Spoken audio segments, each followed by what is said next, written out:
करेंगे। आज में आप सभी का स्वागत है basic of nutrition certificate course day 5। आज बहुत ही इम्पोर्टेंट जो लेसन है आज के इस कोर्स का। क्या क्या सीखेंगे हम इसमें, हम क्या कौन सा चीज देख रहे थे, थोड़ा देखते हैं। हम माइक्रो न्यूट्रिएंट के अंदर में थे, सॉरी मैक्रो न्यूट्रिएंट। हम न्यूट्रिएंट चैप्टर में थे तो हमने मैक्रो न्यूट्रिएंट के अंदर में था कार्बोहाइड्रेट, फैट और प्रोटीन। ये तीनों ही हम देख चुके हैं, मैक्रो न्यूट्रिएंट को कवर कर चुके हैं। आज हम माइक्रो न्यूट्रिएंट के बारे में, सूक्ष्म पोषक तत्व मैंने अति सूक्ष्म, सबसे छोटा, इसके बारे में पढ़ेंगे। उसके अंदर में था विटामिन है और मिनरल्स है। इसके अंदर में मिनरल्स और विटामिन माइक्रो न्यूट्रिएंट के अंदर में पढ़ना है। माइक्रो न्यूट्रिएंट जो विटामिन और मिनरल्स है, जो बॉडी के लिए चाहिए, एकदम ही आवश्यक एलिमेंट्स है, आवश्यक सब्सटेंस है, आवश्यक न्यूट्रिएंट है। वो जब सबसे ज्यादा जो पाया जाता है वो है फ्रूट्स एंड वेजिटेबल्स में। फ्रूट्स एंड वेजिटेबल्स में पाए जाते हैं। फ्रूट्स और वेजिटेबल्स ही इसका मेन सोर्स है, सबसे ज्यादा सोर्स है विटामिन और मिनरल्स का। विटामिन के बारे में पहले देखेंगे। विटामिन का जो, अगर हम इसको डिवाइड करेंगे, इसको हम दो भाग में करेंगे, तो इसका जो नाम पड़ जाता है, इसको जो बना है विटामिन शब्द, वो है vital amino acids. Vital amino acid क्या है? प्रोटीन का सबसे एंडिंग पार्ट है ना अमाइनो एसिड। तो अमाइनो और वाइटल यानी सबसे इंपॉर्टेंट जो शरीर के लिए चाहिए अमाइनो एसिड, वो है विटामिन। तो इस तरह से उसको बनाया गया है। विटामिन बोल के वर्ड जो आया है वो लैटिन वर्ड से आया है। तो इसमें वाइटल अमाइनो एसिड है, माने इतना इंपॉर्टेंट है शरीर के लिए, जिसके बिना शरीर बहुत ही कमजोर पड़ जाता है, शरीर का फंक्शन से रुक जाता है। शरीर में रोग सबसे ज्यादा जो आता है वो होता है विटामिन की कमी से। तो विटामिन को ही हम लोग देखेंगे आज। Fruits and vegetable, seeds and nuts के अंदर भी विटामिन पाए जाते हैं। चलिए, विटामिन दो तरह के होते हैं। पहले देखेंगे इसका टाइप्स ऑफ विटामिन। तो विटामिन दो तरह के होते हैं, दो प्रकार के होते हैं। एक होता है फैट सोल्यूबल और दूसरा होता है वाटर सोल्यूबल। फैट सोल्यूबल यानी फैट में, फैट जो हमने पढ़ा, तो वो जो फैट है, वसा, वसा जिसको बोलते हैं हिंदी में, वसा में घुलकर स्टोर होने वाला विटामिन। वसा के वसा, हमारी बॉडी में वसा है ना, फैट है, तो फैट में ये सॉल्युबल होता है, फैट में घुलनशील होता है, फैट में घुलकर हमारे शरीर में स्टोर होता है। उसी तरह से वाटर सोल्यूबल जो है वो पानी में घुला हुआ रहता है। वो विटामिन पानी के अंदर में घुला हुआ रहता है, और पानी के से ही, वो पानी के थ्रू ही हमारे शरीर में, माने रस होता है उसके अंदर में, रस होता है, वो रस के थ्रू हमारे शरीर में जाता है, और पानी के साथ ही वो स्टोर होता है, या फिर पानी के साथ ही वो निकल जाता है। तो वाटर सोल्यूबल है पानी के साथ घुला हुआ, और फैट सोल्यूबल है वसा के साथ घुला हुआ, चर्बी के साथ, तेल के साथ। सो विटामिन ए, डी, ई, के, ये चार ऐसे विटामिन है जो फैट सोल्यूबल है, माने वसा में घुला हुआ विटामिन ए, डी, ई, के। इसको क्या बोलते हैं? वसा में घुलने वाला। क्योंकि ये जो है विटामिन ए हमारे शरीर में हम खाते हैं तो ये फैट में स्टोर होता है, फैट में घुलकर ये हमारे लीवर में स्टोर रहता है। विटामिन डी भी फैट में स्टोर होता है। विटामिन ई और विटामिन के ये भी फैट में घुलकर स्टोर होते हैं, ताकि आने वाले समय में बॉडी उसको यूज कर सके, जब भी जरूरत पड़े तो बॉडी उसको यूज कर सके। ठीक है। वाटर सोल्यूबल विटामिन जो है वो बी और सी, बी और सी ये दो विटामिन है जो वाटर सोल्यूबल है, यानी ये पानी में घुलता है, बट ये बॉडी में स्टोर नहीं होता है, क्योंकि पानी जो है बॉडी में स्टोर नहीं होगा, फैट ही बॉडी में स्टोर होता है। तो ये पानी में घुलता है, पानी में घुला हुआ रहता है, यानी कि रस में रहता है ये ज्यादा से ज्यादा। ठीक है ना, रसों में पाए जाते हैं। तो ये पानी में घुलता है, हमारे शरीर में जाके पानी में तो घुलता है, बट ये शरीर में यूज होता है और ये शरीर से निकल भी जाता है। तो ये बॉडी में स्टोर नहीं होता। विटामिन बी और सी बॉडी में स्टोर नहीं होता, इसलिए सबसे ज्यादा जो डिफिशियंसी होता है बॉडी में वो है विटामिन बी और सी का। क्योंकि ये हम अगर खाते हैं तो ये पानी में आता है, पानी में रह जाता है, पानी में घुलता है, और ये यूरिन के साथ निकल भी जाता है। क्योंकि पानी जो है वो यूरिन बनता है, पानी तो बॉडी में स्टोर नहीं होता, ये यूरिन होता है। हमारे भले ही हमारा शरीर 70% पानी से बना हुआ है, हर मांसपेशी में पानी मिलेगा, बट ये विटामिन को स्टोर नहीं करता। ये ये बॉडी को जो है स्मूथ बनाता है, बॉडी का वेट बनाता है। लेकिन ये विटामिन जो है, पानी में घुला हुआ विटामिन, ये बॉडी में स्टोर नहीं होता, जो शरीर से बाहर निकल जाता है। सबसे ज्यादा डिफिशियंसी जो होता है, जो डिफिशियंसी जो बॉडी में होता है, वो विटामिन बी और सी का होता है। विटामिन बी कॉम्प्लेक्स फॉर्म में आता है और विटामिन सी जो है वो सिंगल फॉर्म में आता है। इसलिए सबसे ज्यादा जो विटामिन है वो है water soluble vitamin. Water soluble vitamin का काउंट सबसे ज्यादा होता है, क्योंकि विटामिन बी जो है वो कॉम्प्लेक्स फॉर्म में आता है, ए से लेकर विटामिन 1 से लेकर विटामिन B12 तक आता है ये। तो 12 विटामिन तो विटामिन बी का ही होता है, तो विटामिन सी एक होता है। तो इसलिए इस तरह से वाटर सोल्यूबल विटामिन देखा जाए तो काउंट में सबसे ज्यादा होता है। जबकि फैट विटामिन जो है, फैट सोल्यूबल विटामिन, वो vitamin A, D, E, K, ये चार ही होते हैं। A, D, E, K store in the liver with fat. Fat के साथ एक घुलनशील होता है, फैट में घुला हुआ रहता है, ये लिवर में स्टोर होता है, और जब भी बॉडी को जरूरत पड़ता है लिवर वहां से निकलता है और उसको यूज करता है। विटामिन बी और C can not be store in the body, so we need to take every day. ये हमें रोज रोज लेना पड़ेगा विटामिन बी और सी। विटामिन बी हमें शरीर में चाहिए, विटामिन सी भी बहुत इंपॉर्टेंट चीज है, और दोनों ही चाहिए, लेकिन ये दोनों हमें रोज लेना पड़ेगा। इसलिए रोज फल सब्जियां खानी जरूरी है। They are excluded by the kidney through urine, क्योंकि ये यूरिन के थ्रू निकल जाता है। आज खाते हैं तो आज 24 घंटे कहता है अंदर में वो, अगर वो यूरिन में आज मैंने सुबह खाया, सुबह खाने के बाद 2-3 घंटे में वो विटामिन एब्जॉर्ब हो जाता है बॉडी में। एब्जॉर्ब होने के बाद फिर वो यूटिलाइज हो जाता है, कहाँ इसकी जरूरत है वहां पे वो जो जरूरत में आ जाता है, काम में आ जाता है। फिर उसके बाद जो ज्यादा हो जाता है, एक्सेस खा लिया, मान लीजिए आज विटामिन बी ज्यादा खा लिया, विटामिन सी ज्यादा ले लिया, कितना लेना चाहिए उससे ज्यादा ले लिया, तो क्या होता है वो यूरिन के साथ निकल जाता है, बॉडी में स्टोर नहीं होता है, क्योंकि ये पानी में घुला हुआ रहता है। फैट सॉल्युबल विटामिन को एक एक करके देखेंगे, पहले A, B, D, E, K, इसको बारी बारी से देखेंगे, उसके बाद फिर वाटर सॉल्युबल को देखेंगे। तो विटामिन में A, D, E, K, इसको याद रखने का सबसे आसान तरीका है, इसको उल्टा याद करते हैं, K E D E K, कीड़ा, कीड़ा बोल के इसको शॉर्ट फॉर्म में याद किया जाता है, K E D A, कीड़ा। Fat soluble A, D, E, K याद करने में थोड़ा कठिन होगा, तो कीड़ा बोल के इसको उल्टा से भी हम लोग याद कर सकते हैं, K E D A। Vitamin A सबसे पहले जो पढ़ेंगे वो है विटामिन ए। बीटा कैरोटीन बोल के प्लांट में जो पाया जाता है विटामिन ए, उसको बोलते हैं beta carotene. Beta carotene body में जाता है, जैसे हमने गाजर खा लिया या कोई भी तरह सब्जी खा लिया या कोई भी फल खा लिया जिसके अंदर में विटामिन ए है ना, जैसे मैंने एप्पल खा लिया, तो उसके अंदर में जो विटामिन ए रहता है उसका नाम रहता है beta carotene. Beta carotene body में जाता है, प्लांट बेस्ड जितना भी विटामिन रहता है उसमें बीटा कैरोटीन होता है। बीटा कैरोटीन बॉडी में जाता है और बॉडी उसको विटामिन ए में कन्वर्ट करता है, विटामिन ए में उसको कन्वर्ट करके फिर स्टोर करेगा, यूज करेगा। सो बीटा कैरोटीन के फॉर्म में हम विटामिन ए खाते हैं प्लांट से। इसका जो मेन सोर्स है वो है येलोइश फ्रूट। जितने भी पीले रंग के फल हैं या पीले रंग के सब्जियां हैं, जैसे papaya, mango, pumpkin, carrot, capsicum, pineapple, dark green leafy vegetables में भी विटामिन ए पाए जाते हैं। सो जितने भी डार्क ग्रीन कलर के वेजिटेबल्स हैं, जितने भी येलो फ्रूट है, सभी में विटामिन ए पाए जाते हैं। इसका पहचान कैसे करेंगे? येलोइश फ्रूट, जितने भी पीले रंग के फ्रूट है उसमें, जैसे पपाया पीला होता है पकने के बाद, मैंगो पीला रहता है, पम्पकिन पीला रहता है, ये सब चीजें जितने भी पीले रंग के, पाइनएप्पल जो फ्रूट है वो भी पीला रहता है।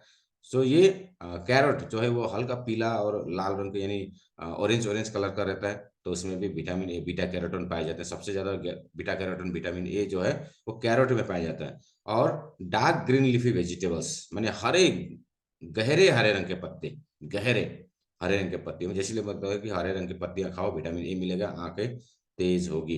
तो इसकी जो साइंटिफिक नेम है वो है रेटिनोल। रेटिनोल जो शब्द है वो हमारे आंखों के रेटिना से मेल खाता है। इसीलिए विटामिन ए की कमी से होता है नाइट ब्लाइंडनेस, रतौंधी रोग जिसको बोलते हैं। रतौंधी यानी आंखों का ठीक से दिखाई नहीं देना, रात को आंख ठीक से दिखाई ना देना, ठीक है, अंधेरापन छा जाना रात को आंखों में, उसको बोलते हैं नाइट ब्लाइंडनेस। ये विटामिन ए की डिफिशियंसी होती है। तो इसीलिए लोग बोलते थे कि हरे पत्तेदार सब्जियां खाओ, आंखें तेज होगी। इसका कनेक्शन इस तरह से था कि विटामिन ए ज्यादा खाएंगे, विटामिन ए की कमी होगी शरीर में, तो नाइट ब्लाइंडनेस की रोग होगी, ठीक है। क्योंकि हमारे ये इसको जो इसका साइंटिफिक नाम ही रखा है रेटिनोल। रेटिना, रेटिना जो आंखों की जो बॉल है, आई बॉल, इसको रेटिना बोलते हैं, तो रेटिना ही से तो दिखा जाता है। तो रेटिनोल बॉडी में स्टोर होगा, विटामिन ए स्टोर होगा, बीटा कैरोटीन खाएंगे तो उस बॉडी जो है उसको रेटिनोल में कन्वर्ट करेगी, फिर आंखों के लिए वो हेल्प करेगी देखने के लिए। सो नाइट ब्लाइंडनेस की बीमारी होती है, not found in the mother's milk. Vitamin A जो है वो माँ की दूध में नहीं पाए जाते, ठीक है। इसीलिए नहीं पाए जाते, सभी के दूध में पाई जाती है, सभी प्रकार के दूध में पाए जाते हैं, बट माँ के दूध में विटामिन ए नहीं पाए जाते, जिसकी वजह से जो है बच्चों को विटामिन ए की खुराक दी जाती है 3 महीने में, 6 महीने में या 1.5 महीने में, इस तरह से। जब वो सेंटर में, हेल्थ सेंटर में जाते हैं वो कार्ड लेके, तो वहां पे बच्चों को विटामिन ए का डोज भी दिया जाता है। क्यों? क्योंकि माँ के दूध में विटामिन ए नहीं पाया जाता, ठीक है। अब हम जानेंगे विटामिन डी, ए के बाद डी, जिसको सनसाइन विटामिन भी कहा जाता है। सनसाइन यानी कि ये विटामिन डी है जो है वो सनसाइन के प्रेजेंस में बॉडी बनाती है। डायरेक्ट सनसाइन से विटामिन नहीं मिलता, सनसाइन के प्रेजेंस में हमारा बॉडी हमारे स्किन पर विटामिन डी बनाएगी बनाएगी। इसलिए सन में रहना बहुत जरूरी है विटामिन डी के लिए। जैसे हम लोग ने लाइफ साइंस में भी पढ़ा है, जीव विज्ञान में, फोटोसिंथेसिस बोल के एक प्रक्रिया होता है जो पौधे अपना भोजन बनाते हैं, है ना।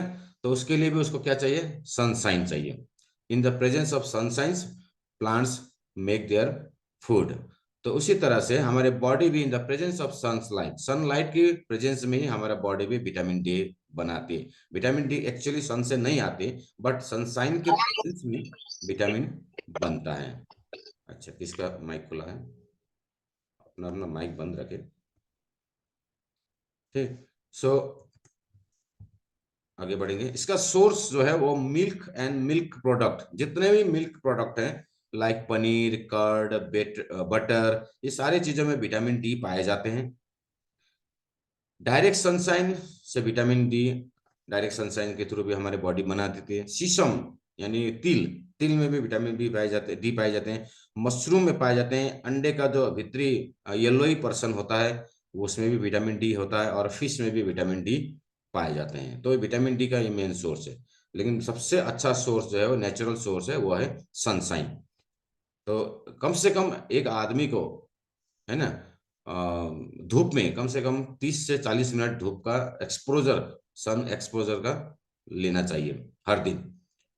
तो आजकल जो है सेडेंटरी लाइफस्टाइल की वजह से लोग सन में एक्सपोज नहीं हो पा रहे हैं, है ना। जैसे बहुत सारे जगहों पे देखते हैं कि लोग जो इतना फास्ट हो गया, लिविंग स्टैंडर्ड इतना फास्ट हो गया कि लोग सुबह उठते हैं, टाइम ही नहीं है, उसके बाद फिर अपना पैकिंग करके ऑफिस निकल जाते हैं, लिफ्ट में आते हैं, गोडाउन में चले जाते हैं, सॉरी पार्किंग में चले जाते हैं, वहां से गाड़ी में बैठ के सीधा ऑफिस चले जाते हैं। सन एक्सपोजर बहुत कम हो गया, जिसकी वजह से विटामिन डी की डिफिशियंसी बहुत ज्यादा बढ़ गई है ना। और शाम को एक ही बार में ऑफिस से घर आते हैं तो सन एक्सपोजर नहीं हो पाता। तो ज्यादा से ज्यादा अभी डिफिशियंसी अगर देखेंगे तो विटामिन डी की डिफिशियंसी बहुत ज्यादा बढ़ने लगी है। साइंटिफिक नेम है इसका कैल्सीफेरॉल। कैल्सीफेरॉल एग्जैक्टली कैल्शियम से रिलेट करता है। तो ये विटामिन डी जो है वो कैल्शियम को चिपकाने का काम करती है। कैल्शियम को, जैसे हमारे बॉडी में मैंने कल भी बताया था, हमारे हड्डियां जो है प्रोटीन से बनता है, नरम होता है। तो उसमें कैल्शियम जाएगा, उसको सख्त बनाएगा, लेकिन कैल्शियम को चिपकाने का जो काम करेगा वो करेगा vitamin D. Vitamin D calcium को ले जाके हड्डियों में चिपका देता है। तो ये विटामिन डी के प्रेजेंस में ही कैल्शियम चिपकता है। तो हर एक कैल्शियम की सप्लीमेंट में विटामिन डी मिलता है। ये दो तरह के होते हैं, विटामिन डी D2 और D3। दो तरह के विटामिन होते हैं, विटामिन डी जो है दो तरह के, 2 और 3, लेकिन ज्यादा से ज्यादा विटामिन D3 ही यूज में आता है। तो ये स्किन में प्रोडक्शन होता है। और बीमारियां क्या क्या होती है? रिकेट्स, रिकेट्स एक बीमारी है। मैं एग्जांपल दूंगा रिकेट्स को कैसे समझना है। रिकेट्स यानी बच्चों का पैर जो टेढ़ापन होता है ना, टेढ़ापन देखा होगा, ऐसे ऐसे ऐसे ऐसे मुड़ा हुआ, है ना, ऐसे ऐसे टेढ़ापन टाइप का होता है बच्चों का पैर। तो उसको रिकेट्स बोलते हैं। यानी बच्चों में हड्डियां कमजोर होना, हड्डियां कमजोर होने की वजह से वो टेढ़ा हो जाता है। कैसे हो जाता, क्यों हो जाता है? क्योंकि उसको बचपन में उसको अच्छी तरह से मालिश नहीं किया गया, उसको अच्छी तरह से ख्याल रखा नहीं गया। छोटी उम्र में उसको खड़ा कर देते हैं जबरदस्ती, तो पैर टेढ़ा होने का चांसेस ज्यादा होता है। तो इस तरह से मेल न्यूट्रिशन की वजह से, विटामिन डी की कमी से भी रिकेट्स नाम की बीमारियां होती है। इसलिए बच्चों को धूप में रखा जाता है। ज्यादा से ज्यादा धूप में उसको धूप सिकाया जाता है, ताकि सन का एक्सपोजर से उसके शरीर में विटामिन डी बने, उसकी हड्डी मजबूत हो। तो बोन वीकनेस, हड्डियां कमजोर होना, फैटिक होना, फैटिक माने थकान लगना, एकदम बॉडी में पूरा थकान लगना, तो ये विटामिन डी की कमी से होता है। इंसुलिन रेसिस्टेंस, जो डायबिटीज में होते हैं, डायबिटीज टाइप 2 में इंसुलिन रेसिस्टेंट होते हैं, मैंने इंसुलिन ठीक से काम नहीं कर पा रहा है, इंसुलिन को रेसिस्ट कर रहे हैं, हमारे सेल्स इंसुलिन को ले नहीं रहा है, रेसिस्ट हो रहा है, तो ये विटामिन डी की कमी से भी ऐसा होता है। तो शुगर वाले पेशेंट्स को कम से कम 40 मिनट्स धूप में रखना जरूरी है, धूप में बैठना एकदम जरूरी है। शुगर और थायराइड वाले पेशेंट स्पेशली, उनको सन एक्सपोजर चाहिए ही चाहिए, हर दिन चाहिए, अगर इंसुलिन रेसिस्टेंस को हटाना है तो वो भी मदद करता है। विटामिन डी भी शुगर वाले पेशेंट को बहुत मदद करता है शुगर कंट्रोल में। फैटिक तो रहते ही है वो लोग, थकान थकान तो रहता ही है, क्योंकि एनर्जी जाता नहीं बॉडी के अंदर में, सेल्स के अंदर में, सारे घूमते रहते हैं ब्लड में ही, शुगर घूमते रहते हैं, तो इंसुलिन रेसिस्ट हो जाता है, जिसकी वजह से फैटिक तो रहता ही है। और विटामिन डी इसमें हेल्प करेगा थोड़ा सा बहुत, इसलिए शुगर वाले पेशेंट धूप में टहलना जरूरी है, धूप में टहलना, धूप में रहना, धूप में एक्सपोज करके रहना। हमने बहुत सारे फॉरेन कंट्रीज के लोगों को देखा है, बीच में वो लोग एकदम वो बीच में ना धूप का एकदम ताप लेते हैं, सेक लेते हैं, उसका एकदम आनंद लेते हैं, मस्त धूप में उसे नंगे होकर, खाली सिर्फ हाफ पैंट पहनकर एकदम नंगा होकर एकदम सन में एक्सपोजर लेते हैं। क्यों? क्योंकि नंगा होने से ही तो स्किन खुला रहेगा ना, खुले हुए स्किन में ही तो विटामिन डी सन रेज को एब्जॉर्ब करेगा और विटामिन डी बनाएगा। तो जितने भी बीच में लिखते हैं हम लोग, जो समुद्र के किनारे होते हैं, लोग एकदम सन का एक्सपोजर लेते हैं, स्विमिंग पूल के किनारे भी मस्त एकदम एक्सपोज होकर बैठ जाते हैं, धूप का आनंद लेते हैं। आनंद लेना बहुत जरूरी है शरीर में, ये तो हम लोग करते नहीं है, गाँव में ऐसे किया नहीं जाता, हमारे सोसाइटी में इस तरह से नहीं करते, लेकिन आजकल आजकल लोग इस तरह से करने लगे हैं। शर्ट खोलकर एकदम अभी, जैसे 8 बजे का लेकर 9 बजे लेकर 10 बजे से लेकर 3 बजे तक का धूप में अच्छी तरह से सिकाई कर सकते हैं। तो ये धूप में अगर सिकाई करेंगे तो विटामिन डी एकदम शरीर में भरपूर मिलेगा, हड्डियां मजबूत होगी, इंसुलिन रेसिस्टेंस से भी थोड़ा सा बहुत छुटकारा मिलेगा। तो विटामिन डी बहुत इंपॉर्टेंट विटामिन है। बहुत डिफिशियंसी होती है, इसकी डिफिशियंसी पे शरीर में बहुत सारे और भी बीमारियां होती हैं, तो विटामिन डी लेना ही लेना है। बहुत सारे बीमारियों में देखा जाता है विटामिन डी को टेस्ट किया जाता है कि कितना है नहीं है, तो डिफिशियंसी होने पर विटामिन डी की एक टैबलेट आता है, टैबलेट भी आता है विटामिन डी का, जो हफ्ते में एक दिन खिलाया जाता है उसको, हफ्ते में एक दिन करके खिलाया जाता है विटामिन डी का। अगर डिफिशियंसी आता है तो ब्लड टेस्ट करने से पता लगता है। विटामिन ई, तीसरा जो विटामिन है फैट सॉल्युबल में, वो है, इसका सोर्स है सीड्स नट्स, ये एक एंटीऑक्सीडेंट का काम करती है। तो सीड्स एंड नट्स, जितने भी सीड्स हैं, जो दालें हैं, जो ड्राई फ्रूट्स हैं, ग्रीन लीफी वेजिटेबल्स हैं, oil seeds, oil sources seeds माने जिससे तेल निकाला जाता है, जैसे सरसों का तेल हुआ, या फिर शीशम हुआ, बादाम हुआ, कुछ भी तेल निकालने वाले जितने भी सीड्स होते हैं उसमें विटामिन ई पाए जाते हैं। अंडे का जो भीतरी पोर्शन होता है उसमें विटामिन ई पाए जाते हैं, और कुछ फलों में भी विटामिन ई पाए जाते हैं। ये इसका जो साइंटिफिक नेम है वो अल्फा टोकोफेरल, इसको याद रखने की जरूरत नहीं है, मैंने बता दिया, अल्फा टोकोफेरल बल्कि इसका साइंटिफिक नेम है। रोल है जो है इसका, एंटीऑक्सीडेंट है ये हमारे बॉडी के लिए, विटामिन ई एंटीऑक्सीडेंट स्किन के लिए बहुत मायने रखता है, बहुत इंपॉर्टेंट होता है। तो स्किन के लिए सबसे ज्यादा जो विटामिन चाहिए वो विटामिन ई। एंटी इंफ्लेमेटरी भी है, ये हमारे बॉडी में पेन को भी रिलीव करता है, विटामिन ई। तो विटामिन ई जो है वो स्किन के लिए, बालों के लिए, हार्ट डिसीज के लिए, और बॉडी में जितने भी ऑक्सीडेटिव स्ट्रेस इन डैमेजेस होते हैं उसके लिए भी विटामिन ई चाहिए, ये एंटीऑक्सीडेंट का रोल प्ले करती है। तो हम सीड्स और नट्स खाते हैं तो हार्ट के लिए बहुत अच्छा है, ग्रीन लीफी वेजिटेबल्स खाते हैं ये भी हार्ट के लिए अच्छा है, स्किन के लिए अच्छा है, क्योंकि इसमें विटामिन ई होते हैं। जितने भी तरह के तेल होते हैं, अच्छे तेल होते हैं, जितने भी तेल से तेल निकालने वाले जितने भी सीड्स होते हैं, बीज होते हैं, उन सारे चीजें जो है वो विटामिन ई होता है, और हेयर और स्किन के लिए बहुत अच्छा है। तो इसलिए तेल लगाया जाता है, बालों में तेल लगाया जाता है जिसमें विटामिन ई होता है, शैम्पू में विटामिन ई होता है, ठीक है ना, प्रोटीन होता है जो बालों के लिए होता है, अच्छा होता है। तो विटामिन ई की कमी से बाल गिरने लगता है, विटामिन ई की कमी से स्किन मॉइस्चराइज नहीं होता, स्किन एकदम ही पूरा रूखा सूखा जा होता है, स्किन में डैमेज हो सकता है स्किन, है ना, स्किन में पूरा एक तरह का खरोच जैसा आ सकता है, तो ये विटामिन ई की कमी से होता है। तो विटामिन ई अंडे का भीतरी पोर्शन, ऑयल वाले सीड्स जितने भी होते हैं, ग्रीन लीफी वेजिटेबल्स, ये खाते रहना है। हमारे हार्ट को भी बचाना है। ऑक्सीडेटिव स्ट्रेस यानी डैमेजेस जो होता है, इसके सेल्स का जो डैमेज होता है उसको बोलते हैं ऑक्सीडेटिव स्ट्रेस। तो उसमें एंटीऑक्सीडेंट का काम होता है। एंटीऑक्सीडेंट ऑक्सीडेशन को रोकेगी। तो ये होगा विटामिन ई। इस तरह से आता है विटामिन के। जो चौथा विटामिन है वो विटामिन के। विटामिन के सबसे ज्यादा जो पाए जाते हैं वो ग्रीन लीफी वेजिटेबल से पाए जाते हैं। सोयाबीन, मीट, चीज, घी, अंडे का भीतरी वाला पोर्शन, पीला वाला पोर्शन, नट्स, पंपकिन, बेरीज और कीवी, ये फ्रूट है। Berries, all types of berries में विटामिन के पाया जाता है। विटामिन के का साइंटिफिक नेम है जो फाइलो क्यूनिन, क्यूनोन, ये नाम है। तो इसका याद रहने की जरूरत नहीं है। ये क्या करता है? ये करता है हमारे जितने भी फैट होते हैं, जो फैट खाते हैं, इसका एब्जॉर्प्शन माने बॉडी में इसका एब्जॉर्ब करने में मदद करता है ये विटामिन के। विटामिन के की कमी से शरीर में जो बीमारियां होते हैं, नो ब्लड क्लॉटिंग, ये इस क्या करता है, हमारे बॉडी में जितने भी कट होता है ना, कट कहीं पर कट लग गया, तो कट लगने के बाद वहां से ब्लीडिंग होता है। तो ब्लीडिंग को रोकने का काम करते हैं विटामिन के। विटामिन के फटाफट वहां पे आएगी। विटामिन के और एक होता है potassium, sorry platelet, sorry platelet, blood में जो प्लेटलेट्स रहता है और विटामिन के, ये दोनों मिलकर वहां पे क्लोटिंग करेगा। क्लोटिंग माने थक्का जमाएगा। पपड़ी जैसे बनता है ना, जैसे कट होने के बाद हम उसको अगर बंद कर देते हैं कुछ देर के लिए, तो वहां एक पपड़ी जम जाता है। पपड़ी जो ब्लीडिंग को रोकता है। तो वो पपड़ी किससे बनता है? विटामिन के।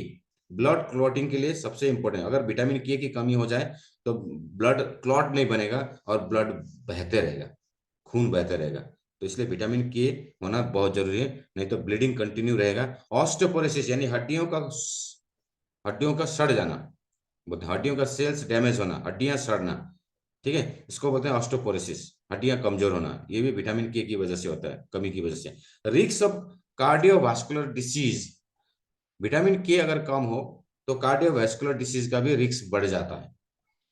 कार्डियोवास्कुलर माने हार्ट डिसीज। कार्डियो का माने होता है हार्ट, वास्कुलर का माने होता है नसें। सो दोनों का, हार्ट और जो हमारा नस है, ब्लड वेजल्स हैं, उसका बीमारी बढ़ने का चांस ज्यादा होता है, क्योंकि ब्लीडिंग ज्यादा हो सकता है। तो जिसकी वजह से ब्लीडिंग को रोकने के लिए विटामिन के चाहिए। तो ये रिस्क होता है। अभी आते हैं हम लोग vitamin water soluble B and C. ये फैट सोल्यूबल कंप्लीट हो गया, ए डी ई के चार कंप्लीट हुआ। और इसके बाद आते हैं हम लोग विटामिन बी और सी, वाटर सोल्यूबल। विटामिन बी जो है वो 12 तरीके होते हैं, 12 तरीके, 12 तरह। विटामिन बी 1 से लेकर विटामिन बी 12 तक।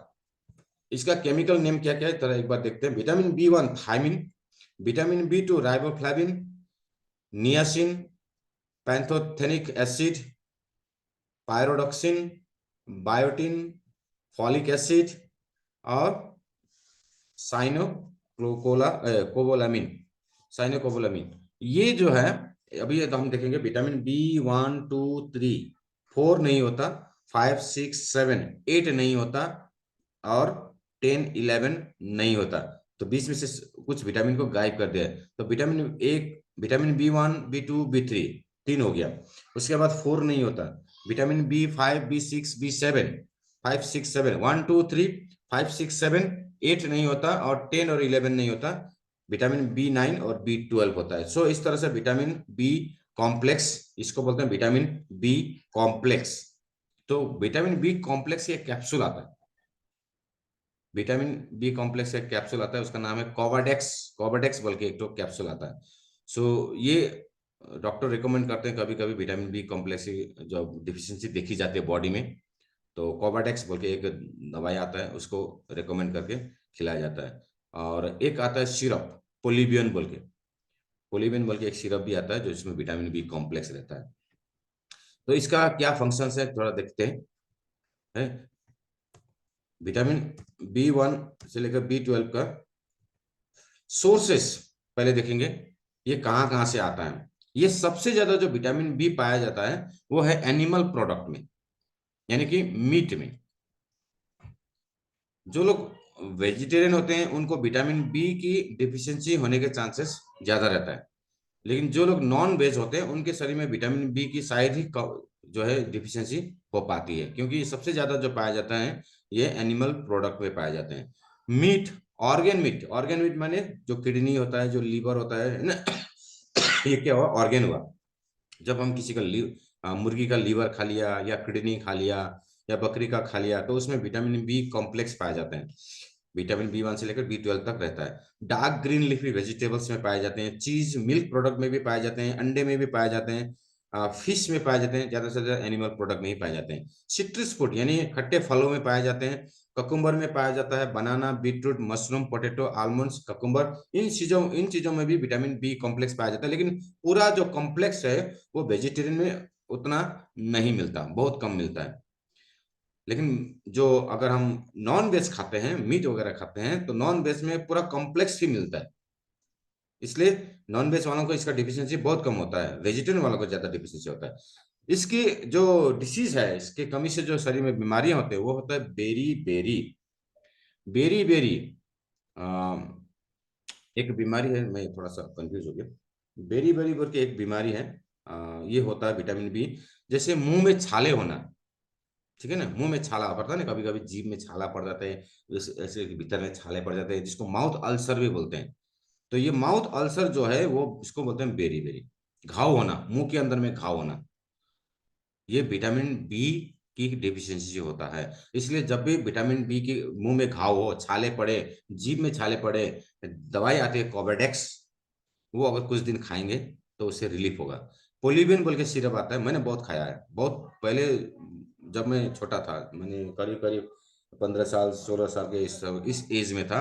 तो मुझे मुंह में बहुत छाला होता था, जीभ में कभी कभी इधर घाव इधर घाव, बोलने में तकलीफ, खाने में तकलीफ होता था। तो मैंने उस समय ये पोलिविन सिरप, कोवाडेक्स फोर्ट, ये बहुत खाया और रिलीफ भी हुआ। तो विटामिन बी की कॉम्प्लेक्स की डिफिशियंसी जो बेरी बेरी नामक ये बीमारी होती है, मुंह में छाले पड़ना। नमनेस माने सुन पड़ जाना, हाथों में पैरों में सुन पड़ जाना। माउथ अल्सर, ये अभी पता, माउथ अल्सर लिखा हुआ है यहाँ पे। माउथ अल्सर, मुंह में घाव होना, छाले पड़ना, एक प्रकार छाले हो जाते हैं इस ओंठ के अंदर में हो जाते हैं, कभी कभी ओंठों के अंदर में, जीभ में होता है। हेयर फॉल, बालों का झड़ना विटामिन बी की कमी से। एनीमिया, रक्त कम पड़ना, हो जाना, माने शरीर में रक्तों की कमी, ब्लड की कमी होना है, एनीमिया बोलते हैं जिसको।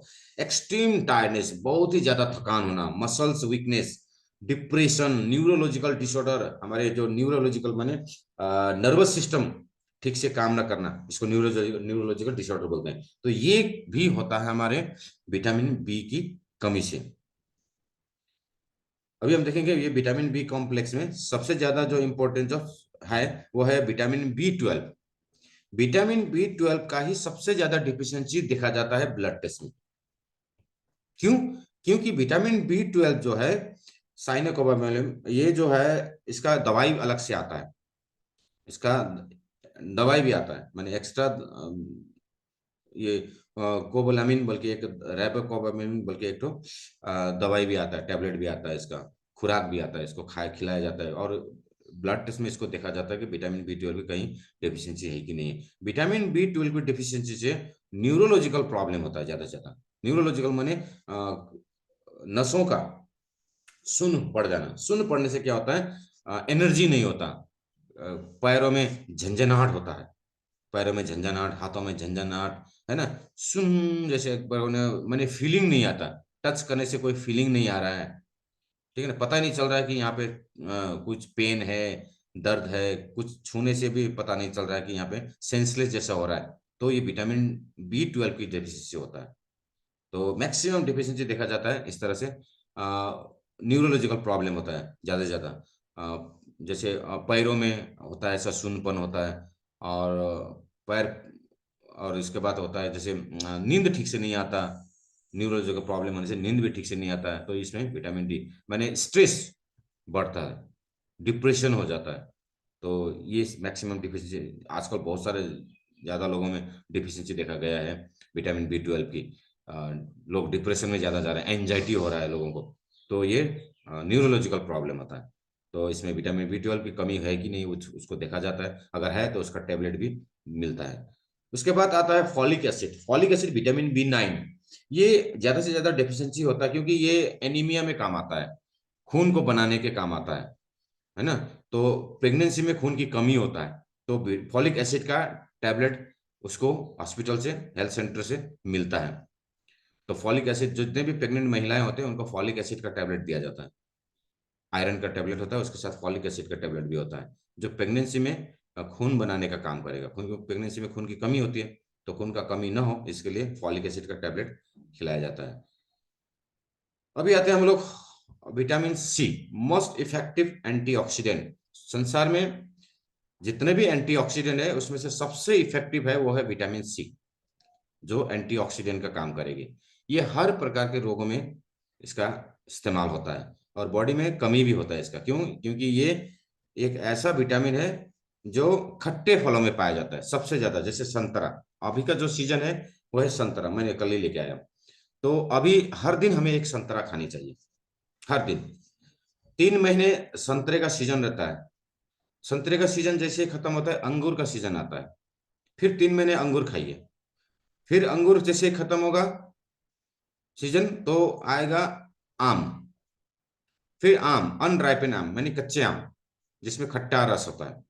फिर उसके बाद आएगा लेमन, लेमन खाइए, माने नींबू। फिर नींबू जैसे खत्म होगा फिर सेब आएगा या गुआवा आएगा। इस तरह से जो सीजनेबल जो है राउंड होता है हमारा, 12 महीने जो है, ये हर एक फलों से, हर 2-2 महीने में अलग अलग फल आते रहेंगे, आपको विटामिन सी मिलता रहेगा। पाइनएप्पल आएगा, गुआवा आएगा, एप्पल, ग्रेप्स, ये सारी चीजें जो है एक राउंड। आंवला भी आता है, जैसे अभी कुछ दिन पहले आंवले का सीजन चला गया, तो आंवला खत्म हुआ, उसके बाद एप्पल आया, एप्पल के बाद फिर ऑरेंज आया, ऑरेंज के बाद फिर अभी ये आएगा, ग्रेप्स आएगा, ग्रेप्स के बाद फिर मैंगो आएगा, मैंगो के बाद पाइनएप्पल आएगा, लेमन आएगा। इस तरह से पूरा 12 महीना दो दो फलों का, दो दो महीना जो है एक एक फल से हमारे प्रकृति ने, हमारे नेचर ने ही दिया है, ताकि आप विटामिन सी लेता रहे। क्यों? क्योंकि विटामिन सी ऐसा विटामिन है, इसको एस्कॉर्बिक एसिड बोलते हैं, साइंटिफिक नेम है इसका एस्कॉर्बिक एसिड। क्योंकि ये खट्टे फलों में ही पाया जाता है, खट्टा रस, फलों में जो खट्टापन होता है वही विटामिन सी है, खट्टापन। ये इम्यूनिटी को बनाएगा। हमारे बॉडी का जो डॉक्टर है, जो बीमारियों से लड़ता है, ठीक है, वो है विटामिन सी।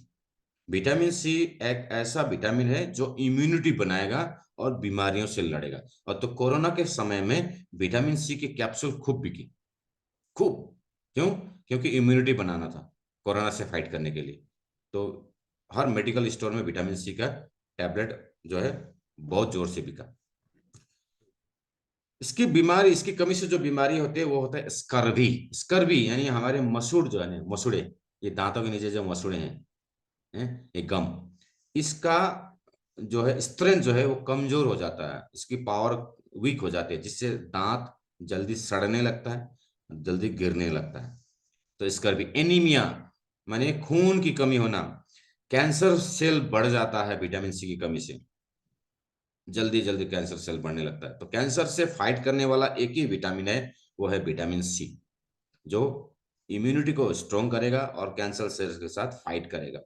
लो रिकवरी और रेट ऑफ इन्फेक्शन, जितने भी बॉडी में इन्फेक्शन होता है, इन्फ्लेमेशन होते हैं, कट्स होता है, जितने भी तरह के इन्फेक्शन है, जैसे वायरल इन्फेक्शन, बैक्टीरियल इन्फेक्शन, ये सारे इन्फेक्शन में विटामिन सी जो है फाइट करेगी, फाइट करेगी, इन्फेक्शन को रोकेगी। डिले इन वुंड हीलिंग, घाव जल्दी जल्दी नहीं भर पाता विटामिन सी की कमी से। तो ये सारे बीमारियों से बचना है तो विटामिन सी रोज लेना है हमें, रोज। क्यों? क्योंकि ये सबसे फास्ट रिमूवल विटामिन है, सबसे फास्ट रिमूवल विटामिन। माने ये विटामिन सी शरीर में स्टोर ही नहीं होता, ये कुछ समय के लिए ही रह जाता है। जैसे ही खा लेते हैं 2-3 घंटे तक रहेगा या 12 घंटे तक रहेगा, जैसे ही यूरिन चला जाएगा, यूरिन से ये आवा निकल जाएगा, ये रहता ही नहीं बॉडी में स्टोर। तो हर दिन हमें विटामिन सी वाली चीजें खाना पड़ेगा, ताकि हमारा बॉडी का एंटीऑक्सीडेंट बना रहे, बॉडी शरीर जो है रोगों से लड़ता रहे, इन्फेक्शन से लड़ता रहे। तो हर दिन हमें कुछ ना कुछ खाना है जिससे विटामिन सी हमें मिलता रहे। डिस्ट्रॉय एंड हीट, गर्म करने से ये नष्ट हो जाता है। तो पके हुए जितने भी भोजन रहते हैं उसमें विटामिन सी नहीं मिलता। पके हुए जितने भी भोजन हैं उसमें विटामिन सी नहीं होता, क्योंकि हीट से ये डिस्ट्रॉय हो जाता है। इसलिए विटामिन सी अगर खाना है तो गर्म पानी के साथ भी मत खाइए। जैसे हम लोग ज्यादा गर्म पानी में नींबू निचोड़ के खाते हैं ना, इससे क्या होता है, वो नींबू का जो खट्टापन है वो तो रहता है, बट विटामिन सी उसमें थोड़ा सा डिस्ट्रॉय हो जाता है। तो अगर आप गर्म पानी में नींबू निचोड़ के खा रहे हैं तो एकदम हल्का गर्म पानी होना चाहिए, ज्यादा हीट नहीं होना चाहिए। ज्यादा हीट में ये डिस्ट्रॉय हो जाता है। फास्ट रिमूवल है, जल्दी शरीर से निकल जाता है यूरिन के थ्रू, शरीर में स्टोर नहीं होता क्योंकि ये वाटर सोल्यूबल है, रस में ही पाया जाता है ये। और रस में तो रस क्या चीज बनता है, पानी से बनता है, तो हर खट्टे फलों में पाया जाता है, खट्टे रस जो भी आता है वो पाए जाते हैं, और हीट से डिस्ट्रॉय होता है। तो इसीलिए विटामिन सी की कमी बहुत ज्यादा होती है, जिसकी वजह से इम्यूनिटी कमजोर होता है, और वायरल इन्फेक्शन, बैक्टीरियल इन्फेक्शन, जो भी खांसी सर्दी बुखार ये होता है। क्यों? क्योंकि शरीर लड़ नहीं पा रहा, क्योंकि हवा में तो बहुत सारे बैक्टीरिया घूमते रहते हैं, वो शरीर में घुसते रहते हैं, हमारा शरीर जो है उसके साथ फाइट करते रहता है। तो फाइट करने के लिए विटामिन सी का होना बहुत जरूरी है, इम्यूनिटी बढ़ाने के लिए। तो ये विटामिन बी और सी इस तरह से शरीर में काम करता है। Not found in milk and eggs, अंडे में और दूध में ये विटामिन सी नहीं मिलता है, नहीं मिलता है। विटामिन सी का मेन सोर्स ही है फल, खट्टे फल। पाइनएप्पल खट्टा होता है, लेमन खट्टा होता है, तो खट्टापन तो मिल्क में होता नहीं, अंडे में भी नहीं होता है। अगर वहां से नींबू डालेंगे दूध में तो दूध तो फट जाता है ना, तो उसमें खट्टा तो होते नहीं। तो इसलिए मिल्क और अंडे में नहीं पाए जाते हैं। तो बच्चों को भी अगर इम्यूनिटी बनाना है तो कम से कम उनको भी फल फल खिलाना बहुत जरूरी है। गुआवा में भी पाए जाते हैं, इसमें भी पाए जाते हैं, मोरिंगा में सबसे ज्यादा विटामिन सी पाया जाता है, मोरिंगा में भी है। गुआवा यानी ये जो गुआवा माने क्या हुआ, अमरूद, अमरूद में भी विटामिन सी पाए जाते हैं। इसके ये भी थोड़ा थोड़ा खट्टा खट्टा रहता है, ज्यादा मीठा नहीं होता है, तो थोड़ा सा खट्टापन रहता है इसमें। ग्रेप्स तो खट्टा रहता ही है। तो एस्कॉर्बिक एसिड ये इम्यूनिटी बनाने का काम करेगी है।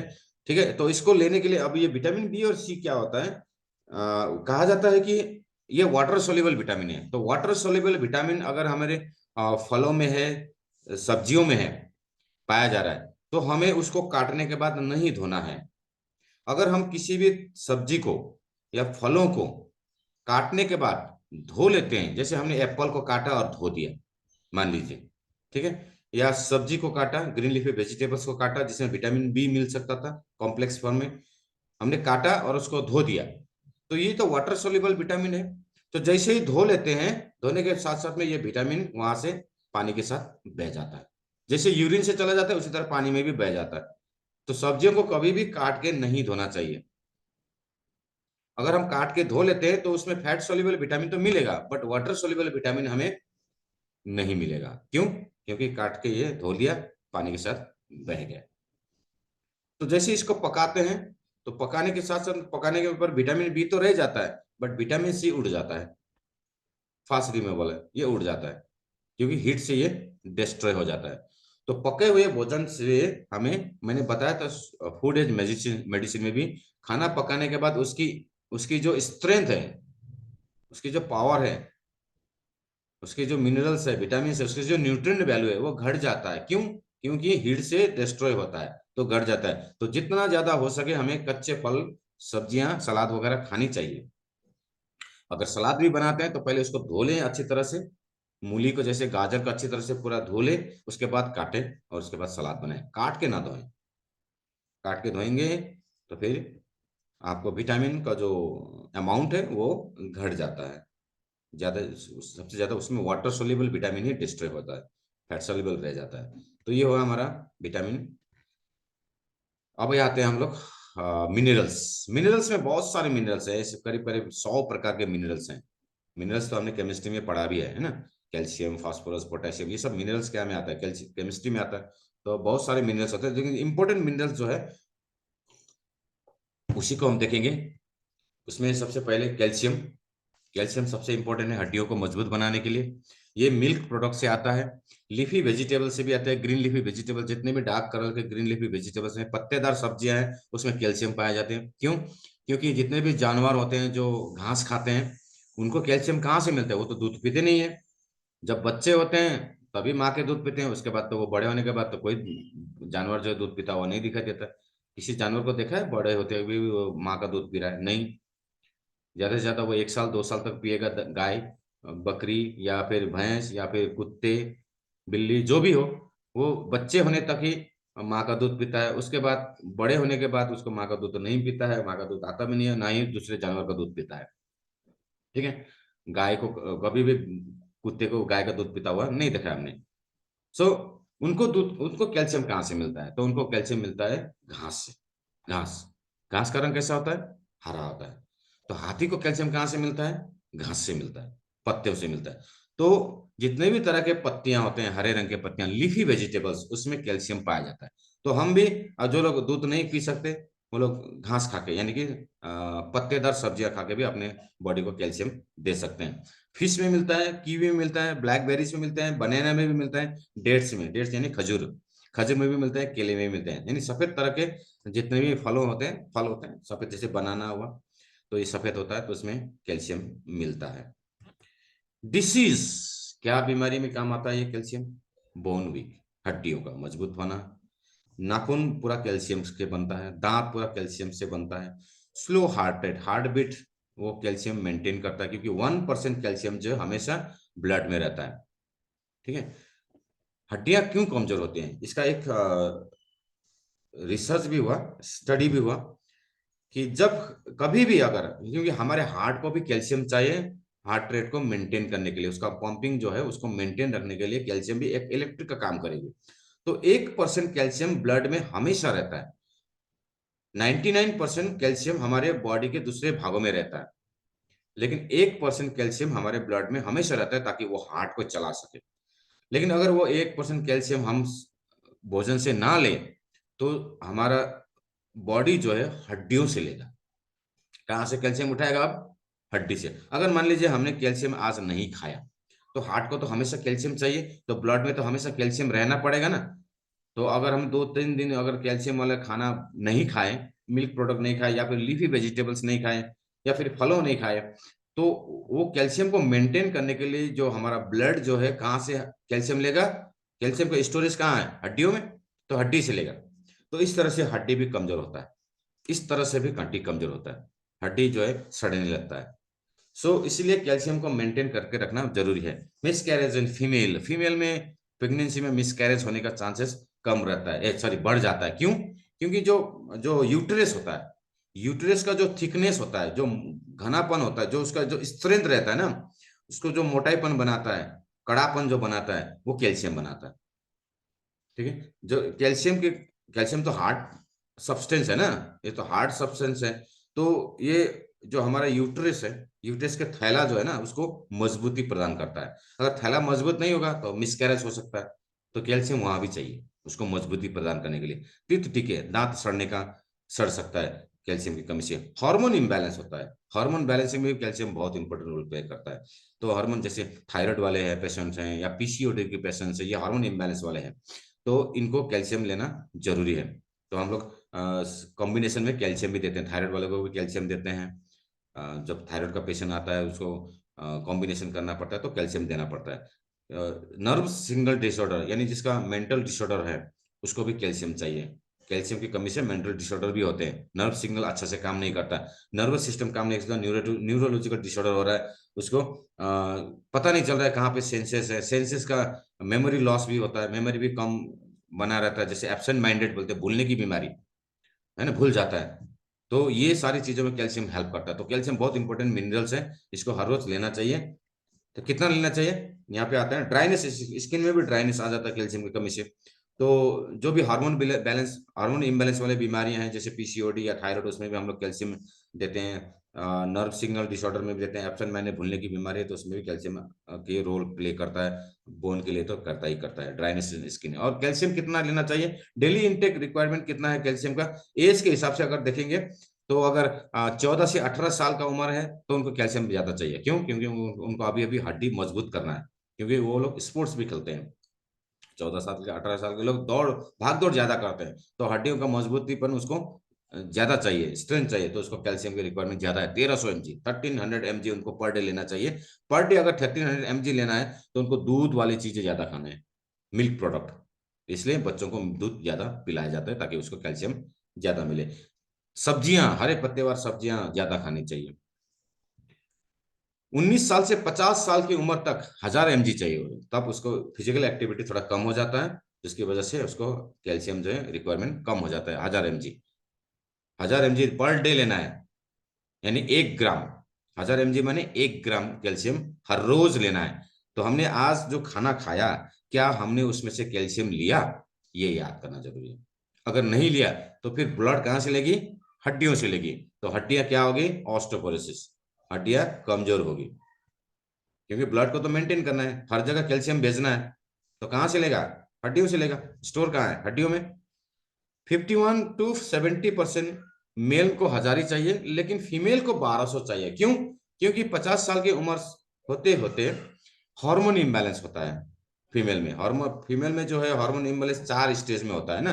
एक मेन्यू स्टार मेनार्की में होता है, जब menu sorry menstrual cycle start होता है, तब हार्मोन इम्बैलेंस होता है, थोड़ा सा चेंज हो जाता है। फिर प्रेगनेंसी में एक बार चेंज होता है। ये हम फीमेल के जो डिसीज होते हैं, यूटेरस के डिसीजेस, उसमें हम ज्यादा इसको एक्सप्लेन में करेंगे।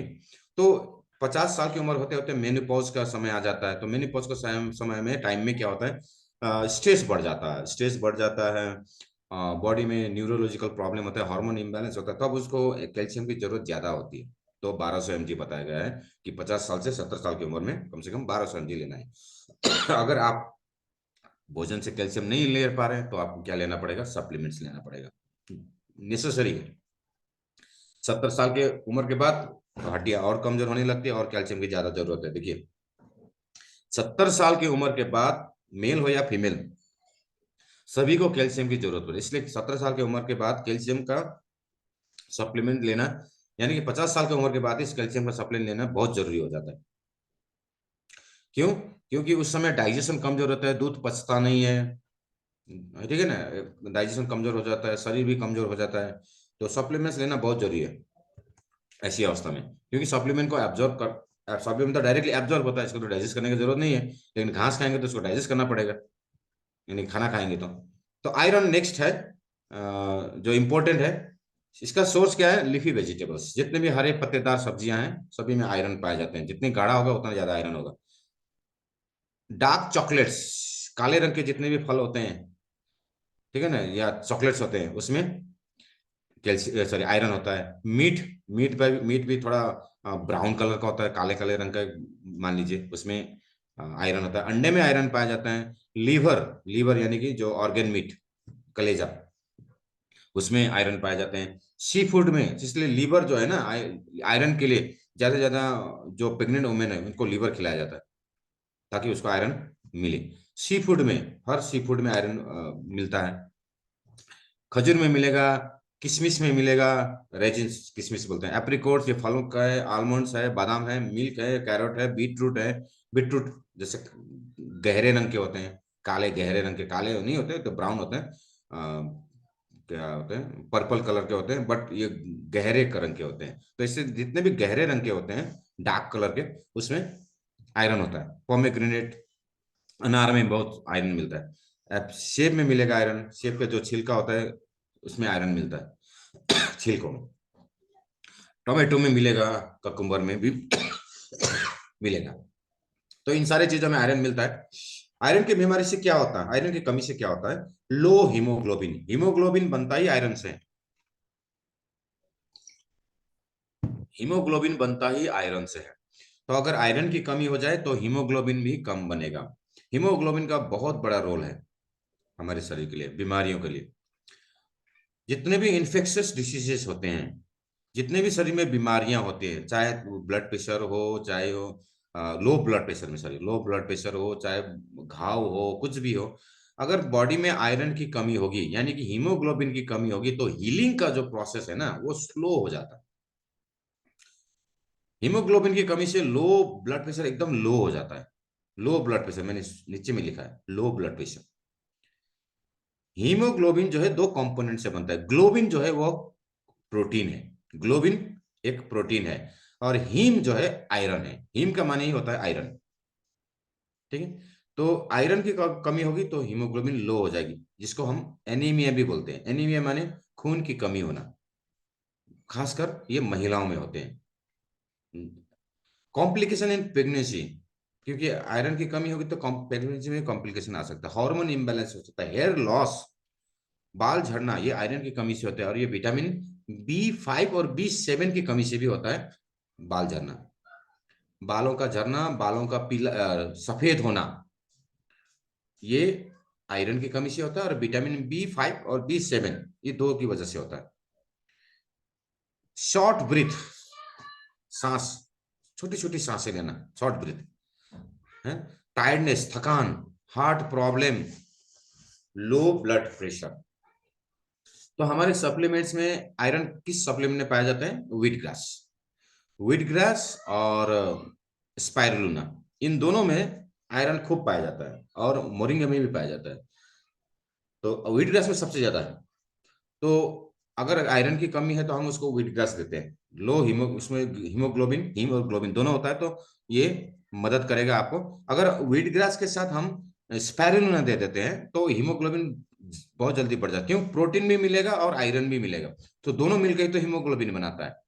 तो जो इनेमिक पेशेंट होते हैं, जिसका हीमोग्लोबिन कम है, तो उसको हम ये दो सप्लीमेंट रेकमेंड कर सकते हैं। तो हर प्रेगनेंसी में भी काम आएगा, हार्मोन बैलेंसिंग में भी काम आएगा, हेयर लॉस के लिए व्हीट ग्रास बहुत अच्छा है, हार्ट के लिए भी बहुत अच्छा है व्हीट ग्रास, और स्पाइरुलिना दोनों ही अच्छा है हार्ट के लिए। तो ब्लड प्रेशर को भी मेंटेन करके ब्लड प्रेशर बढ़ा सकता है। तो लो हीमोग्लोबिन लो होने से प्रेशर लो रहता है, खासकर महिलाओं में हीमोग्लोबिन लो होता है और प्रेशर भी लो बना रहता है, और हार्मोन भी इम्बैलेंस रहता है, जिससे हाइपोथायरॉयडिज्म होता है। तो थायराइड में भी व्हीट ग्रास दे सकते हैं। तो आयरन कितना लेना चाहिए? ज्यादा तो नहीं है। टीन गर्ल्स, यानी टीन गर्ल्स माने जो 13 साल से उम्र के से लेकर 20 साल की उम्र तक, 19 साल की उम्र तक, 20 तक, तो 15 ग्राम रोज, 15 मिलीग्राम, माइक्रो नहीं मिलीग्राम, ये रोज लेना है। एडल्ट को 19 से 50 साल हो तो उसको, मेन को 8 ग्राम ही चाहिए, तो वो तो मिल ही जाएगा, लो अमाउंट है, ज्यादा नहीं है। एडल्ट को, अगर वुमेन है तो उनको थोड़ा सा ज्यादा लेना है। 50 साल की उम्र है तो उसका 8 ग्राम से चल जाता है। नेक्स्ट जो है वो है आयोडीन, सबसे इंपॉर्टेंट है ये भी। Iodine, iodine salt, iodized salt खाते हैं हम लोग। सो आयोडीन जो है, इसका सोर्स जो है वो सी फूड में सबसे ज्यादा होता है, क्योंकि सी से ही तो आयोडीन आता है ना, नमक जो है सी से बनता है, सी के पानी से बनता है, समुद्र के पानी से। तो आयोडीन वहां से मिल जाता है। बीफ लीवर में मिलता है, अंडे में मिलता है, चिकन में मिलता है, मिल्क प्रोडक्ट्स में मिलता है, सीवीड में मिलता है, strawberry, pineapple, green beans, potato, banana, tomato, kiwi, pumpkin, iodized salt, iodized salt, iodine मिलता है। सो आयोडीन की डिफिशियंसी क्या होता है? सॉइलिंग ऑफ थायराइड ग्लैंड, यानी कि गोइटर, घेगा, घेगा, ये थायराइड ग्लैंड का सॉइलिंग होना माने फूल जाना, ठीक है, उसको बोलते हैं घेगा। ये होता है, ये अभी दिखाई नहीं देता, क्योंकि पहले जो है आयोडाइज सॉल्ट नहीं थे, तो उस समय ये बीमारियां बहुत ज्यादा दिखी जाती थी। तो इसके ऊपर रिसर्च हुआ, फिर आयोडाइज सॉल्ट का बनाया गया, उसके बाद फिर ये बीमारी धीरे धीरे कम होने लगा। आजकल बहुत कम दिखता है, किसी किसी का रेयर केस आता है आजकल थायराइड ग्लैंड का बढ़ जाना, स्वेलिंग होना। वेट गेन, अगर आयोडीन की कमी होगी तो वेट गेन होगी, यानी वेट गेन माने हाइपोथायरॉयडिज्म, थायराइड हार्मोन इम्बैलेंस हो जाएगा, फटीग यानी थकान रहेगी, वीकनेस, कमजोरी, थिनिंग ऑफ हेयर, बालों का पतला होना, बाल झड़ के बालों का पतला हो जाना, skin dry, memory loss, feeling colder than normal, बाकी लोगों से अपने आप को ठंड महसूस करना, स्लो मेटाबॉलिज्म, एनर्जी बर्निंग जो है वो स्लो हो जाता है, मेटाबॉलिज्म प्रोसेस जो है स्लो हो जाता है। तो ये है आयोडीन की कमी से। तो आयोडीन, आयोडाइज नमक खाएंगे तो इसके, इससे बचे रहेंगे। तो आयोडीन बाकी चीजों से भी मिलता है, सी फूड से मिलता है जैसे, है ना, तो ग्रीन बीन से मिलता है, वहां से भी हम लोग इसको ले सकते हैं। डेली इंटेक कितना है? 9 से 13 साल का होता है 120 माइक्रोग्राम है, ये माइक्रो मिलीग्राम नहीं है, माइक्रोग्राम, एकदम छोटा अंश।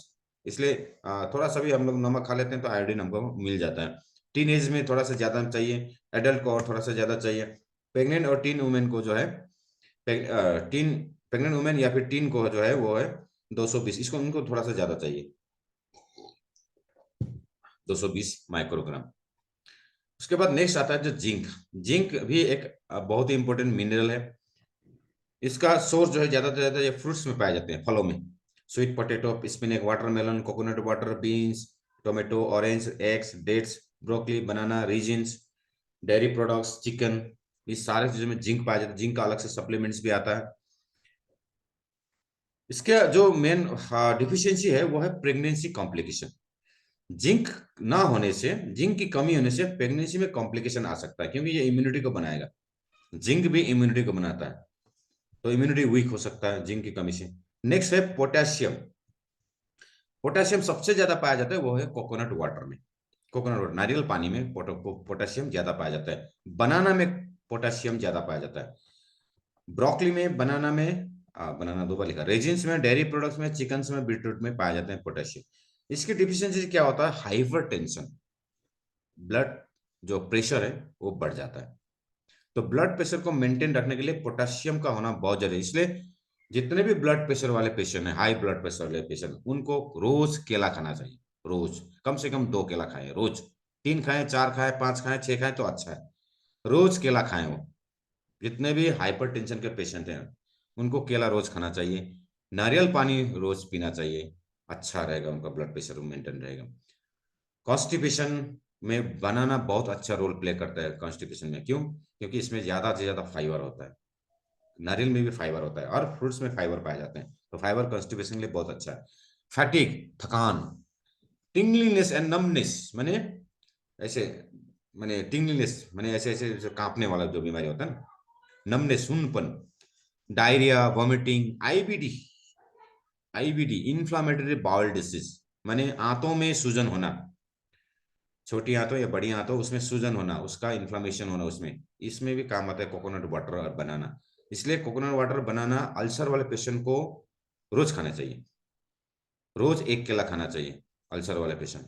कोकोनट वाटर पीना चाहिए, क्योंकि उसमें बहुत अच्छा मिनरल मिलता है, पोटेशियम, मैग्नीशियम, फास्फोरस, जिंक, ये सारी चीजें कोकोनट वाटर में होता है। तो अल्सर वाले पेशेंट कोकोनट खाएं। कोकोनट सबसे बेस्ट फ्रूट है अल्सर वाले पेशेंट के लिए, और केला। ठीक है। तो इन्फ्लेमेटरी बाउल डिसीज यानी आंतों में सूजन होना, ये इसमें भी काम आता है। घाव होना, सूजन माने घाव ही होना एक प्रकार से, खरोच आना बोलते हैं, खरोच। हाथों में जो खरोच बनाता है, जैसे हाथों में आता है ना खरोच, तो उसी तरह से हाथों में भी एक खरोच होता है। सोडियम यानी कि सॉल्ट, नमक, ये कॉमन सॉल्ट से आता है, पैक्ड और प्रोसेस फूड में भी आता है सॉल्ट। सॉल्ट क्या करता है, नमक क्या करता है? Help in fluid absorption. अगर शरीर में पानी की कमी, पानी का मात्रा बढ़ जाए, पानी की मात्रा बढ़ने से क्या होता है? शरीर फूल जाता है, सोलिंग होता है, पैरों में सोलिंग आना, हाथों में सोलिंग आना, चेहरे पे सोलिंग आना, फूलना, फूल जाता है ना। तो ये क्यों फूलता है? फ्लूइड, फ्लूइड जो है ना वो रिटेंशन हो जाता है, रिटेन हो जाता है, यानी पानी जो है बॉडी में रिटेन होता है, पानी शरीर से बाहर नहीं हो रहा है, पानी को नहीं खींच पा रहा है कुछ भी। तो नमक की कमी होने से पानी खींच नहीं पाता। नमक पानी को खींचता है, लेकिन अगर ज्यादा नमक हो गया तो वो मांसपेशी से पानी को खींचेगा और फिर शरीर को बनाएगा दुबला। ठीक है। तो ये ज्यादा होना भी रिक्स है, इसलिए नमक कम होना भी रिक्स है। तो नमक का बैलेंस बनाना जरूरी है। तो कितना बैलेंस बनाना जरूरी है? डब्ल्यूएचओ बोलता है कि 5 ग्राम नमक रोज हमें लेना चाहिए। एक आदमी को 5 ग्राम नमक रोज लेना चाहिए। तो ये फ्लूइड को यानी पानी को ये सोखता है नमक। अगर आप पानी में नमक डालेंगे तो वो नमक को पूरा सोख लेगा, नमक जो है पानी को पूरा सोख लेता है। तो बॉडी में नमक का काम वही है, पानी को सोखना। एक्सेस अगर देखेंगे, एक्सेस अगर हो गया तो फिर हाइपरटेंशन होगा। हार्ट को पानी को खींचेगा, किडनी का पानी को खींचेगा, मसल्स को खींचेगा, मसल्स के पानी जो है उसको खींचेगा, बॉडी में डिहाइड्रेशन कर देगा, सूखापन ला देगा। तो ज्यादा इंटेक भी अच्छा नहीं है। डब्ल्यूएचओ बोलता है कम से कम 5 ग्राम एडल्ट को रोज नमक लेना है, उससे ज्यादा नहीं लेना है। हम तो ज्यादा ले लेते हैं, कभी कभी नमकीन खा लेते तो ज्यादा हो जाता है। तो 5 ग्राम नमक तो खाने वाली चीजें में अगर 2 टाइम 3 टाइम खाना खा रहे हैं तो उसमें हम लोग पर्याप्त मात्रा में नमक आ जाता है बॉडी में। ठीक है। अभी आते हैं हम नेक्स्ट, जो है व्हाट इज एन एंटीऑक्सीडेंट। ये एक्स्ट्रा एडेड है, ये इस कोर्स के अंदर में नहीं है, लेकिन मैंने इसको एक्स्ट्रा ऐड किया है। What is an antioxidant? Antioxidant is the combination of vitamins, minerals and chemical compound present in the food.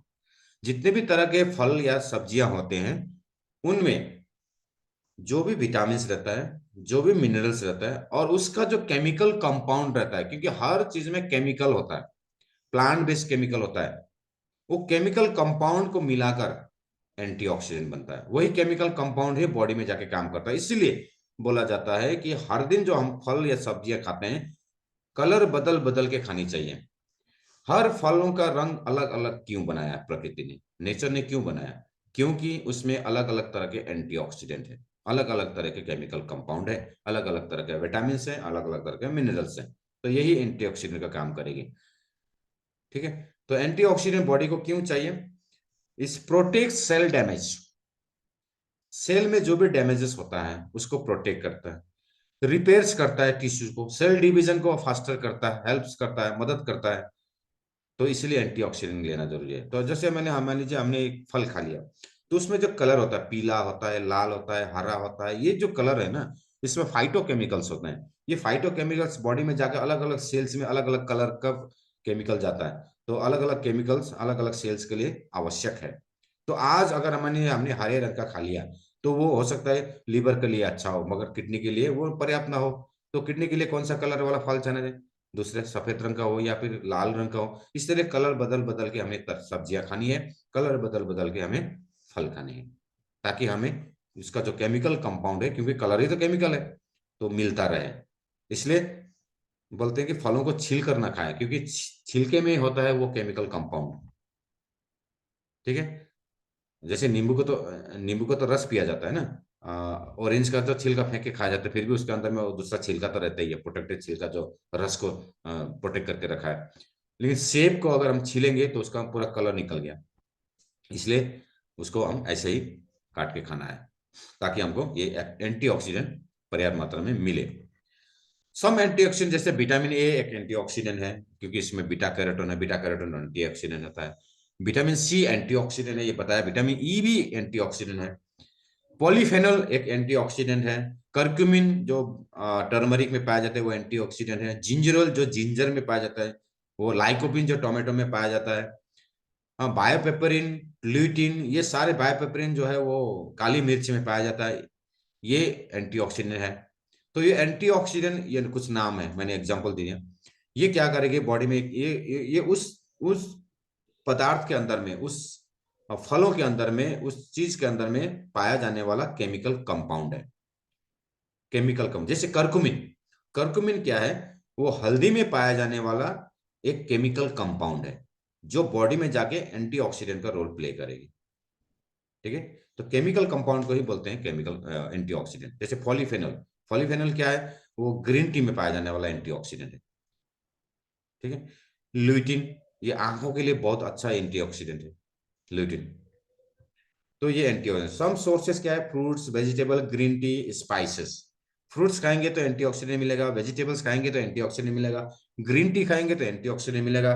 Spices जितने भी तरह के मसाले खाते हैं ना, अदरक हुआ, लहसुन हुआ, लहसुन में सबसे ज्यादा एंटीऑक्सीडेंट आता है। जैसे लहसुन का हम लोग का क्या, गार्लिक का एक सप्लीमेंट आता है, इसमें लिखा है high in, rich in antioxidant लिखा हुआ है इसमें, जो हार्ट के लिए बहुत अच्छा है। गार्लिक मैं खा रहा हूँ अभी।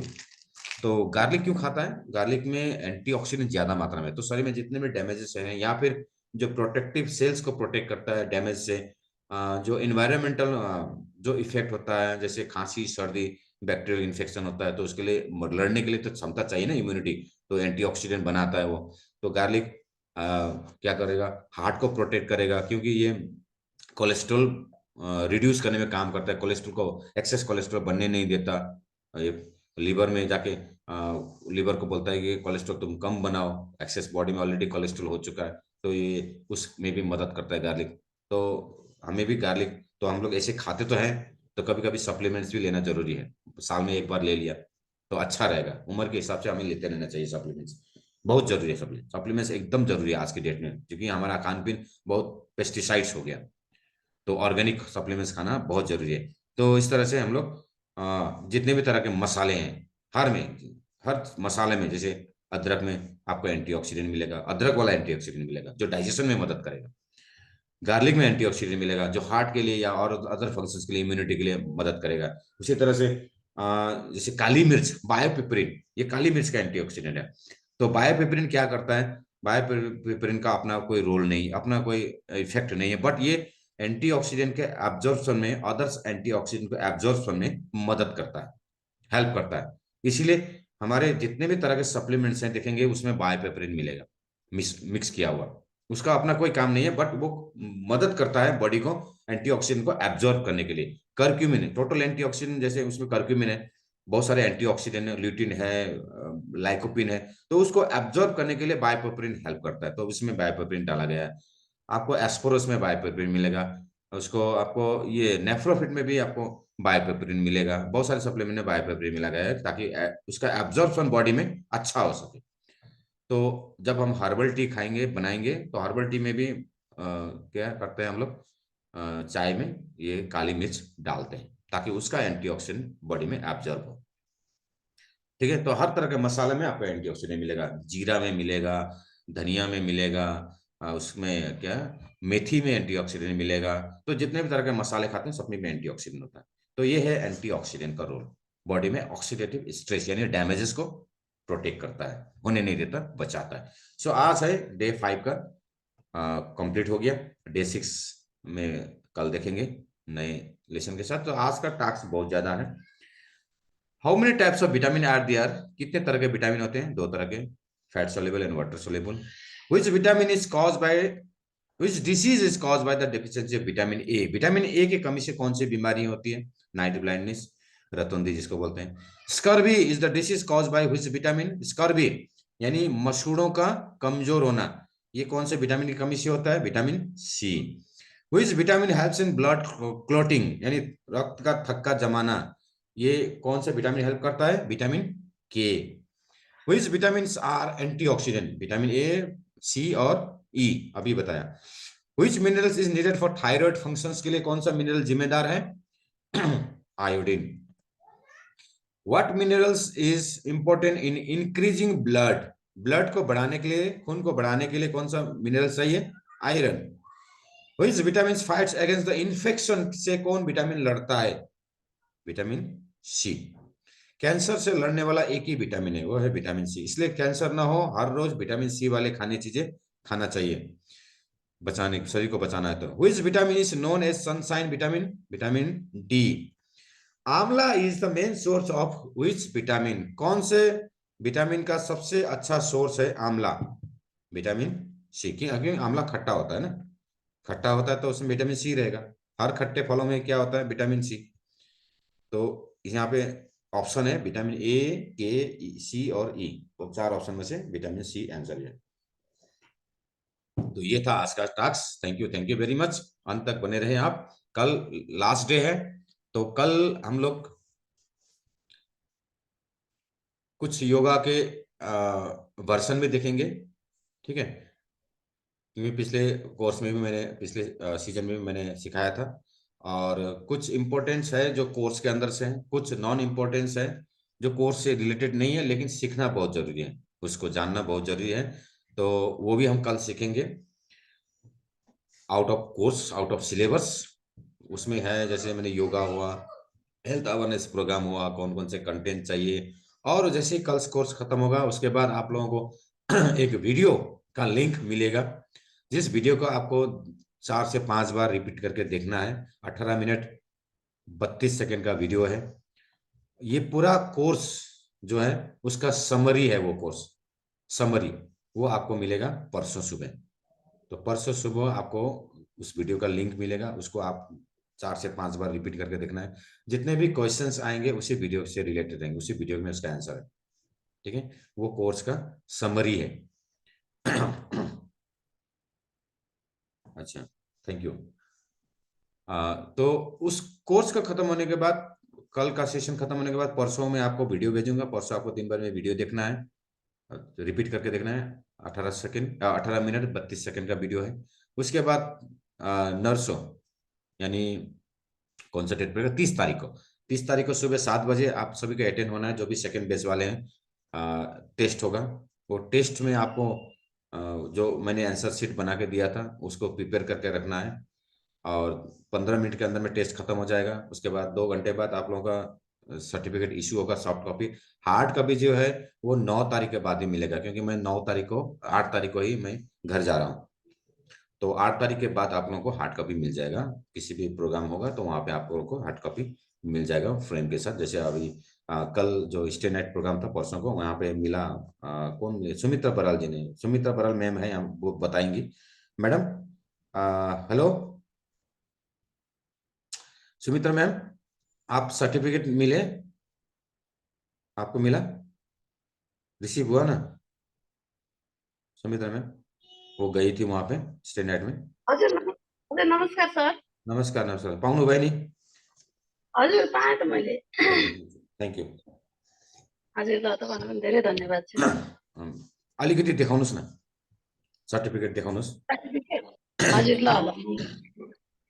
तो हमारे राजू सर है, उनको दीपक सर के हाथों मैंने भिजवा दिया था, दीपक सर ने बांट दिया होगा शायद झारखंड वाले जितने भी थे। यस मिल गया सर। सर? राजू सर? हाँ मिल गया सर। ओके ठीक है। तो दीपक सर के हाथों मैंने भिजवा दिया था उनको। तो इसी तरह से आप लोगों को भी सर्टिफिकेट मिल जाएगा।